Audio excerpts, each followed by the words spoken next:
Squid game ने अपना season 3 officially confirm कर दिया है, जो कि इस साल जून 27 को आने वाला है। और सीजन 3 से जुड़ी जितने भी फोटोज एंड न्यूज अब तक नेटफ्लिक्स ने रिलीज की है, आज हम उनके ऊपर बात करने वाले हैं। बात करें सीजन 3 की कवर फोटो की, तो यहाँ पर हम एक गार्ड को प्लेयर नंबर 214 को खींचते हुए देखते हैं। अब इससे पहले आप प्लेयर नंबर 214 के बारे में ज्यादा सोचें तो मैं आपको बता दूं कि सेकंड सीजन में player 214 red light green light वाले गेम में ऑलरेडी मर चुका है। इवन अगर आप उसके लुक्स को नोटिस करेंगे तो वो एक ओल्ड मैन है जिसके व्हाइट हेयर हैं, जो कि इस कवर वाले मैन के साथ बिल्कुल भी मैच नहीं करता। तो सीजन 3 की इस कवर फोटो में एक रैंडम प्लेयर नंबर को लिया गया है, जो कि एक मिस्टेक भी हो सकती है।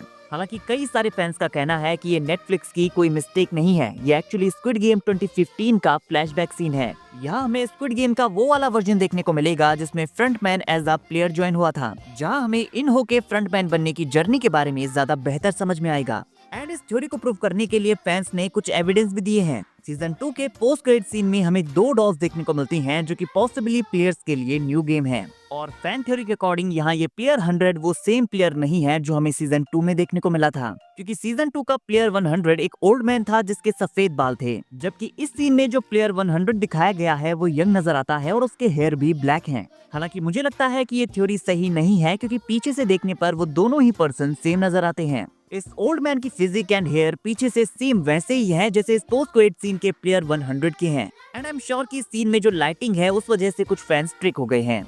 हालांकि इनहो के 2015 के स्क्विड गेम वर्जन के फ्लैशबैक सीन का आइडिया काफी कूल है, बट ये डॉल वाला गेम सीजन 3 का ही कोई गेम होने वाला है। और कवर फोटो में इन दोनों डॉल्स की शेडो भी आप यहाँ पर देख सकते हैं। एंड आई थिंक ये गेम लंदन ब्रिज होगा। नाउ बात करें नेक्स्ट फोटो की, तो यहाँ पर गीहुन हैंडकफ किया हुआ है, जो गुस्से में किसी को देख रहा है। और उसके शोल्डर पर लगे हुए ब्लड से हम ये आइडिया लगा सकते हैं कि ये सीन सीजन 2 के फाइनल बैटल के बाद का सीन है। और उसके आगे ये पर्सन मोस्ट लाइकली फ्रंटमैन है। बट यहाँ पर एक ट्विस्ट है, अगर आप इस पर्सन के कंधे पर जूम इन करेंगे तो आप ग्रीन शेड को देख सकते हैं, जो कि कुछ उसी तरह का है जैसे ट्रैक सूट प्लेयर्स को पहनाए गए हैं। और उसके नेक के अराउंड ये लॉन्ग कर्ली हेयर हैं। तो क्या गेम में कोई लॉन्ग कर्ली हेयर वाला पर्सन है जिसके ऊपर गीहुन गुस्सा कर सके? वेल आई थिंक आंसर है हाँ, वो है player 388 Daeho. And we all know कि गीहुन डाइहो के ऊपर गुस्सा क्यों होगा, क्योंकि डाइहो ही वो प्लेयर है जिसकी वजह से उनका प्लान फेल हो गया। उसे एमो खत्म होने पर एमो लाने के लिए भेजा गया था, बट वो इतना डर गया था कि वो एमो लेकर वापस गया ही नहीं। सो अगर गीहुन को पता चला कि डाइहो की वजह से उनका प्लान फेल हो गया, तो वो डेफिनेटली डाइहो के ऊपर गुस्सा करने वाला है, जैसा कि इस फोटो में आप देख सकते हैं। बट यहाँ पर एक और पॉसिबिलिटी है कि ये थैनोस का फ्रेंड नामग्यू भी हो सकता है, बिकॉज उसका भी डाइहो की तरह ऑलमोस्ट सेम हेयर कट है, जो यहाँ आकर गीहुन को मॉक करेगा कि तुम्हारा अटेम्प्ट तो फेल हो गया, अब हमारे पास ऐसे प्लेयर्स ज्यादा हैं जो गेम्स खेलने के लिए तैयार हैं। सो अब उनके पास ऐसे ज्यादा प्लेयर्स हैं जो गेम्स को कंटिन्यू रखने के लिए वोट करेंगे। बट एक्चुअल क्वेश्चन ये आता है कि गीहुन को यहाँ पर हैंडकफ ही रखा जाएगा या आगे वाले गेम्स के लिए खोला भी जाएगा? वेल आई थिंक गीहुन को तब तक हैंडकफ रखा जाएगा जब तक वो रूम के अंदर है। जैसे ही बारी आएगी गेम्स में पार्टिसिपेट करने की, तो गीहुन को भी गेम में पार्टिसिपेट करने दिया जाएगा। ये बेसिकली उसकी एक पनिशमेंट होगी। बट ये नेक्स्ट फोटो काफी ज्यादा सरप्राइजिंग है, बिकॉज जब से फैंस ने इस इमेज को देखा है उनके मन में एक ही क्वेश्चन है कि इस कॉफिन के अंदर कौन है। और हाँ, ये डाइहो नहीं है। अगर आपको लगता है कि ये डाइहो है, तो पीछे यहाँ कॉर्नर में आप डाइहो को देख सकते हैं, जो बेचारा अभी भी डरा हुआ है। एंड कई सारे फैंस का मानना है कि ये प्लेयर 246 हो सकता है, बिकॉज मिंगल वाले गेम के बाद वो प्लेयर 120 की टीम को ज्वाइन कर लेता है। इससे जुड़ा एक और क्लू इस इमेज में है, और वो है प्लेयर 120 की जैकेट, बिकॉज यहाँ देखने पर लग रहा है कि उसके जैकेट का नंबर 2 से शुरू होता है, जबकि उसका एक्चुअल नंबर 120 है। थ्योरी के अकॉर्डिंग प्लेयर 246 के मरने के बाद उसकी जैकेट को प्लेयर 120 ने एज अ ऑनर पहन लिया, ताकि वो उसकी मेमोरी में गेम्स को कंटिन्यू करे। बट मुझे नहीं लगता कि ऐसा है। पहली चीज तो ये है कि सीजन 2 के एंड में प्लेयर 120 वापस आई थी ये देखने के लिए कि डाइहो एमो लेकर वापस क्यों नहीं आया, जिसके कुछ देर बाद वहाँ गार्ड्स आते हैं और ये पूरा बैटल ही रुक जाता है। मतलब प्लेयर 246 अब भी मैनेजमेंट चैम्बर्स के अंदर था, जहाँ उसकी टीम ने सरेंडर किया और उसे भी वहीं पर मार दिया गया। तो प्लेयर 120 के लिए प्लेयर 246 की जर्सी लेना इम्पॉसिबल है। और अगर हम ये मानकर चले कि प्लेयर 246 को यहाँ पर लाया गया हो और उसके बाद यहाँ प्लेयर 120 ने उसके कॉफिन के सामने उसकी जैकेट को चेंज किया हो, तो उसकी जैकेट यहाँ इतनी क्लीन क्यों है?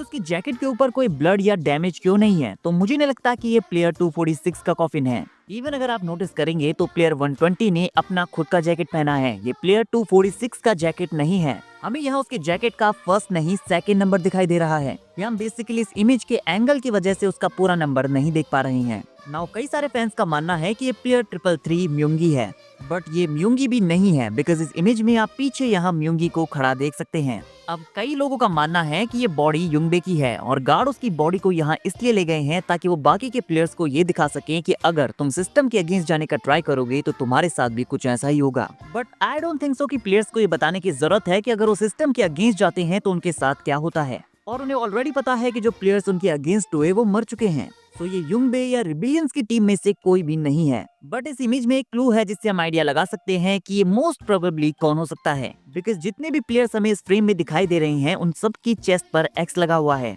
सो आई थिंक कॉफिन के अंदर जो प्लेयर है वो भी एक्स वाला प्लेयर है, और एक्स टीम के जितने भी इंपॉर्टेंट प्लेयर्स हैं वो सारे इस फ्रेम के अंदर हमें दिखाई दे रहे हैं। एक एक्स प्लेयर यहाँ पर मिसिंग है और वो है गीहुन, बट हम जानते हैं कि गीहुन नहीं मरने वाला। सो आई थिंक हो सकता है कि यहाँ पर टीम एक्स में से किसी प्लेयर ने खुद ही सुसाइड कर ली है, जैसा हमने सीजन 1 में भी देखा था। इसीलिए गार्ड्स को कॉफिन इस रूम के अंदर लाने की जरूरत पड़ी, और ये इन प्लेयर्स के बीच की फाइट में मरने वाले प्लेयर्स भी हो सकते हैं। आई एम एज्यूमिंग कि हो सकता है कि ये प्लेयर 124 सेमी का कॉफिन हो, बिकॉज वो भी सीजन 2 के मेन कैरेक्टर्स में से एक थी। बट एक्चुअली ये बता पाना काफी मुश्किल है कि एग्जैक्टली ये प्लेयर है कौन। गाइस आपको क्या लगता है, आप कमेंट करके जरूर बताइए। नाउ बात करें हमारी इस फोर्थ फोटो की, तो आप यहाँ पर guard number 11 Kang Noeul को देख सकते हैं। एंड आई गेस यहाँ वो स्क्विड गेम बेस से भाग चुकी है, और उसके पीछे के बैकग्राउंड को देखकर लगता है कि ये आइलैंड की वही जगह है जहाँ पर जुनहो पहली बार अराइव हुआ था।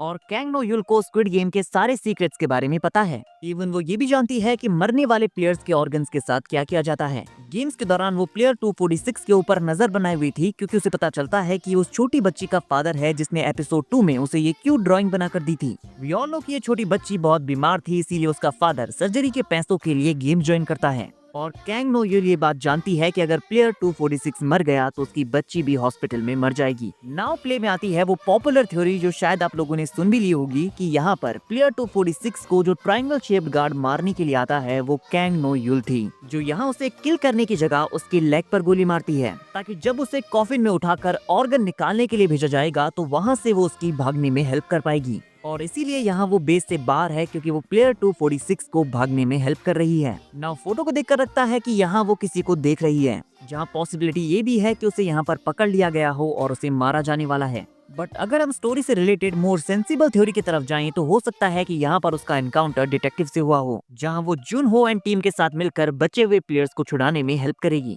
और वो सारे मिलकर स्क्विड गेम फैसिलिटी के ऊपर चार्ज करेंगे। और भूलिए मत कि कैंग नो युल 7 साल as a squid game guard काम कर चुकी है, तो वो स्क्विड गेम की पूरी फैसिलिटी के इनसाइड एंड आउटसाइड के लेआउट को जानती होगी। और कैंग नो युल ही वो कैरेक्टर है जो जुनहो की यहाँ हेल्प कर सकती है। फॉर एग्जाम्पल गीहुन की टीम फेल इसीलिए हुई क्योंकि उन्हें पता ही नहीं था कि उन्हें कहाँ अटैक करना है, और इसीलिए प्लेयर 246 इस वाली इमेज में कॉफिन में नहीं है, बिकॉज कैंग नो युल ने उसे बचा लिया है। अगली फोटो में हम फ्रंटमैन को उसके रूम में बैठे हुए देखते हैं, जो कि काफी डिप्रेस लगता है। अब उसके सैड होने का रीजन क्या हो सकता है? फ्रंटमैन कैप्टन पार्क से ये जानता है कि जुनहो अभी भी आइलैंड की तलाश में है, और कई सारे आइलैंड में उन्होंने बॉम्ब फिट किए हुए हैं। जैसा ये एक्सप्लोजन हमने देखा था, तो मे भी हो सकता है कि फ्रंटमैन को ये लग रहा है कि जुनहो उसका भाई मरने वाला है या मर चुका है।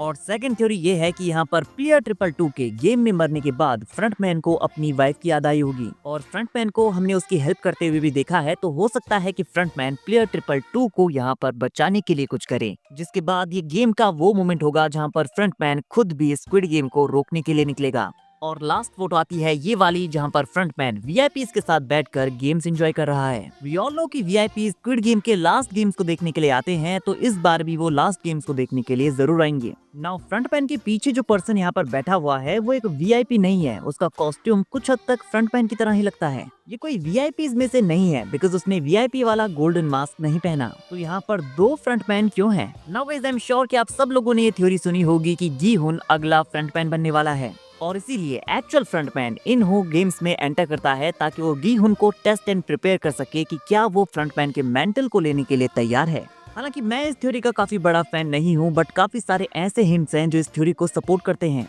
गीहुन के कहने पर ये प्लेयर्स उसकी बात नहीं मानते और मनी को चेज करते हैं, उनके लिए पैसा ही सब कुछ है। वो इस गेम के प्राइज मनी के लिए इतने पागल हैं कि वो एक दूसरे को मारने से भी पीछे नहीं हटते। और यहाँ पर हो सकता है कि गी हुन फ्रंटमैन के ऑफर को एक्सेप्ट कर ले। वो गेम का फ्रंटमैन बन जाएगा बट एंड में वो पूरे गेम को डिस्ट्रॉय कर देगा। गी हुन इन गेम्स को रोकने के लिए खुद को भी सेक्रीफाइस करने के लिए हमेशा तैयार रहता है, लेकिन जब वो खुद इस गेम का फ्रंटमैन बन जाएगा तो उसके पास एक अच्छी खासी अपॉर्चुनिटी होगी कि वो इन गेम्स को रोक सके। और अगर आप इस आगे वाले फ्रंटमैन के बैठने का स्टाइल नोटिस करेंगे, उसका पोस्चर नोटिस करेंगे, तो ये इन हो की तरह नहीं है। ये गी हुन के बैठने के पोस्चर से काफी मैच होता है।